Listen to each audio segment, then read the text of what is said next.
आप सभी को नवरात्रि की बहुत बहुत बधाइयाँ। ये नवरात्रि आप सभी के लिए मंगलमय हो। जय माता दी। राधे राधे एवरीवन। आज की वीडियो में हम जानेंगे कि नवरात्रि में हम माता को भोग कैसे समर्पित करते हैं। तो देखिए, नॉर्मली जब हम पूजा करते हैं तो सीधा हम भोग समर्पित कर देते हैं, लेकिन जब नवरात्रि में हम पूजा करते हैं तो भोग हम अग्नि पर समर्पित करते हैं। तो वैसे भी कहा जाता है कि अग्नि में जो भोग हम समर्पित करते हैं वो सीधा देवी देवताओं को प्राप्त होता है, इसलिए अग्नि में भोग समर्पित करना सबसे शुभ माना जाता है।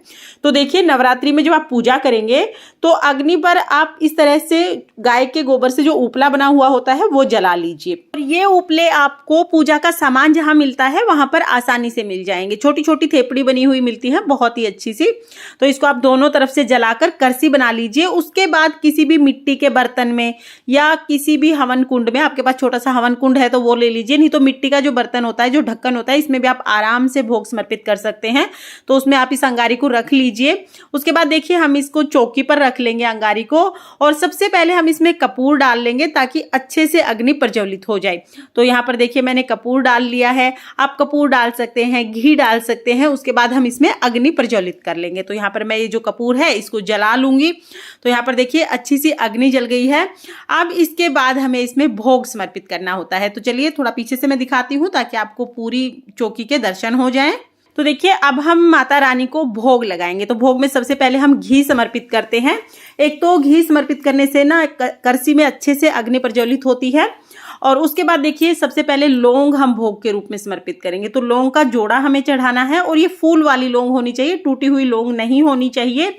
तो आप सभी घर में जितने भी सदस्य हैं सभी लौंग का जोड़ा माता रानी को समर्पित करें। तो यहाँ पर लौंग का जोड़ा हमें समर्पित कर देना है। उसके बाद हम पताशे का भोग समर्पित करेंगे। तो आपने पताशे चढ़ाए हैं तो पताशे का भोग समर्पित कर दीजिए।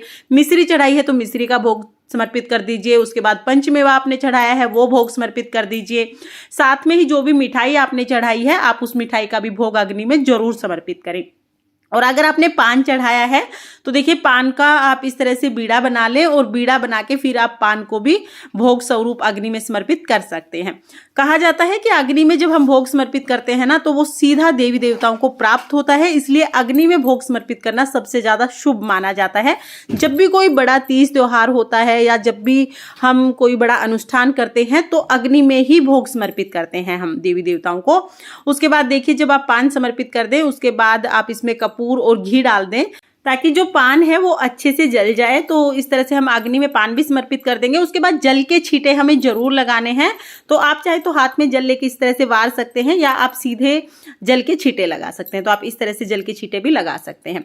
और देखिए, पान जो है वो आप अग्नि में भी समर्पित कर सकते हैं, या इस पान को आप घर में किसी भी सदस्य को प्रसाद स्वरूप खाने के लिए भी दे सकते हैं। और अगर आप अग्नि में समर्पित करते हैं तो वो तो सबसे अच्छा है। अग्नि का भोग तो सबसे ही ज्यादा शुभ माना जाता है।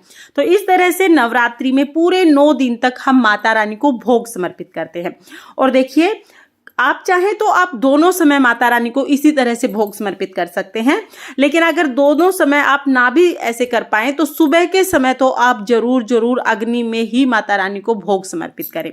और अगर आप करसी नहीं बना पा रहे हैं, उपला नहीं मिला आपको, आप उपला नहीं जला पाते हैं, तो आप कपूर ले लीजिए। कपूर को जलाकर कपूर की अग्नि में आप भोग समर्पित कर दीजिए। तो इस तरह से बहुत ही आसानी से आप भोग समर्पित करें। भोग समर्पित करने के बाद आप आरती करें।